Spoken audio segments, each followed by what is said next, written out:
తొందరలోనే కాంగ్రెస్ బీఆర్ఎస్ విలీనం అంటూ అటు బీజేపీ సీనియర్ మాజీ ఎమ్మెల్యే చేసినటువంటి వ్యాఖ్యలు పెద్ద ఎత్తున రాజకీయంగా దుమారం రేపాయి. ఇదే విషయం మీద మనతో మాట్లాడడానికి ఉప్పల్ మాజీ ఎమ్మెల్యే ఎన్వీఎస్ఎస్ ప్రభాకర్ గారు ఉన్నారు. ఒక్కసారి ఆయన విలీనం ఎప్పుడు జరగబోతుంది, ఏ విధంగా జరగబోతుంది, ఒక్కసారి ఆయనతో మాట్లాడించేటువంటి ప్రయత్నం చేద్దాం. సార్, మీరు చేసిన వ్యాఖ్యలు రెండు పార్టీల మధ్య కూడా ప్రకంపనలు సృష్టిస్తున్నాయి. నాయకులు కూడా పెద్ద ఎత్తున ఆలోచన పడ్డారు, ఎప్పుడు విలీనము, అసలు సోర్స్ ఏందని అడుగుతున్నారు. ఇంతకు ప్రభాకర్ గారికి వచ్చినటువంటి సోర్స్ ఏంది కొంచెం రివీల్ చేస్తారా సార్?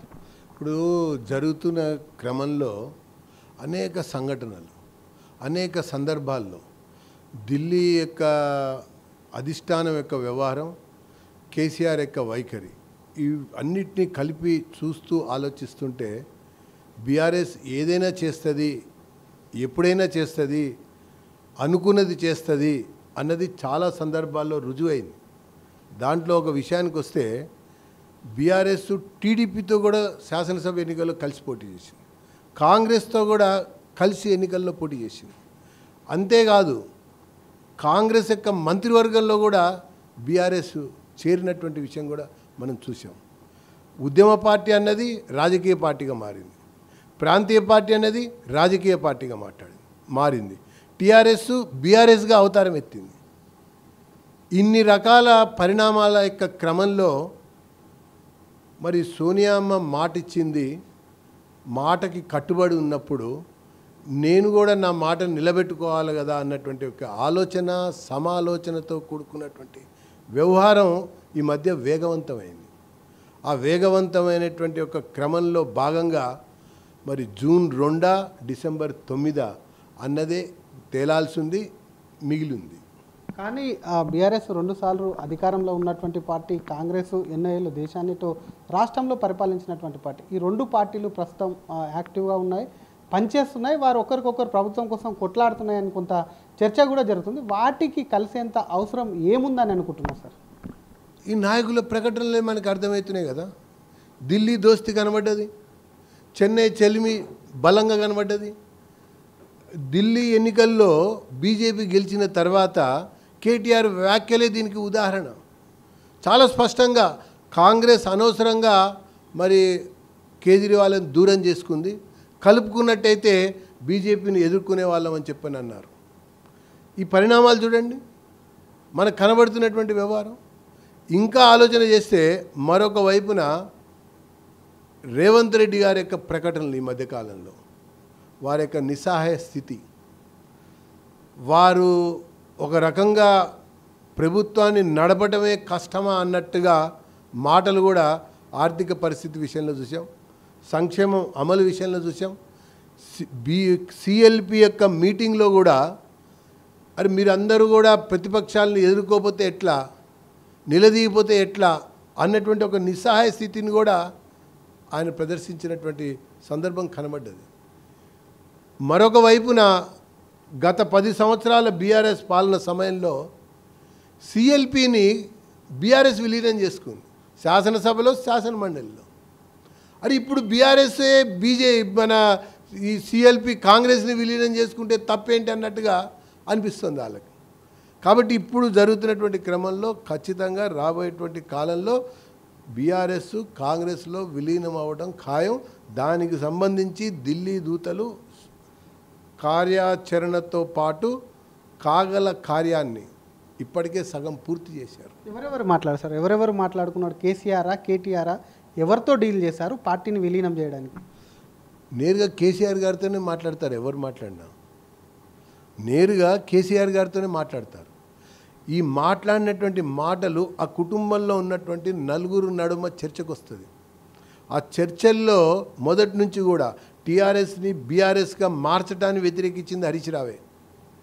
ప్రాంతీయ పార్టీని జాతీయ పార్టీగా చేస్తానన్నప్పుడు అడ్డుకుందామని చెప్పని చూసింది కూడా హరీష్ రావే.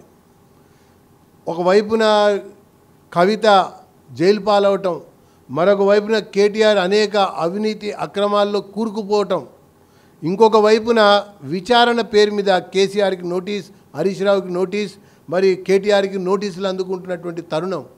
ఈ తరుణంలో మన పాత్ర ప్రధాన ప్రతిపక్షమా, లేకపోతే అధికార పక్షంతో కలిసిపోయి ప్రభుత్వంలో పాలు పంచుకోవటమా అన్నటువంటి ఒక అంశంలో తర్జన భర్జనలు జరుగుతూ ఉన్నాయి. ఈ తర్జన భర్జనలో కాంగ్రెస్ పెట్టినటువంటి షరతు యొక్క ఆధారంగానే హరీష్ రావు చేత ఆ రోజు ఈ మాటని పలికిచ్చారు. అంటే కేసీఆర్ నాయకత్వానికి కట్టుబడి ఉన్నాను అని అంటూనే అవసరమైతే కేటీఆర్ని అధ్యక్షుని చేస్తే కూడా నేను కలిసి పనిచేయడానికి సిద్ధంగా ఉన్నాను అని చెప్పడం ద్వారా చెప్పించడం ద్వారా ఒక సంకేతాన్ని అధిష్టానానికి స్ట్రాంగ్గా మేమంతా ఒకటే బీఆర్ఎస్ అన్నట్టుగా ఇచ్చారు.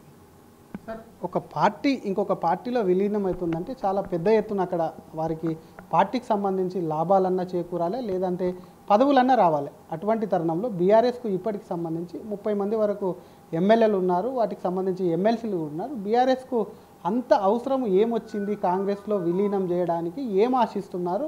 మీరు అన్నట్టుగా నిన్న నిజంగానే కేసీఆర్ సీఎం అయ్యే అవకాశం ఉందంటారా కాంగ్రెస్ ఒకవేళ విలీనం చేస్తే? ఏం జరుగుతుందన్నది చూడాలి మనం. ఇప్పుడు బీఆర్ఎస్ కాంగ్రెస్ విలీనం అవటం అనేటువంటి ఒక ప్రక్రియకి సన్నాహాలు తుది రూపానికి చేరుకున్నాయి. కానీ సీఎం మార్పు కూడా ఉంటుంది అని చెప్పి మీరు చెప్పాను కదా, తుది రూపానికి చేరుకున్న తర్వాత నాయకత్వం అనేటువంటి ఒక అంశం వస్తుంది.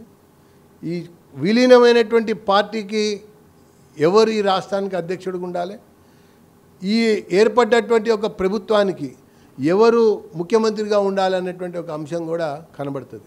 కాబట్టి కాంగ్రెస్లో గెలిచినటువంటి ఎమ్మెల్యేలు బీఆర్ఎస్లో గతంలో కలిశారు.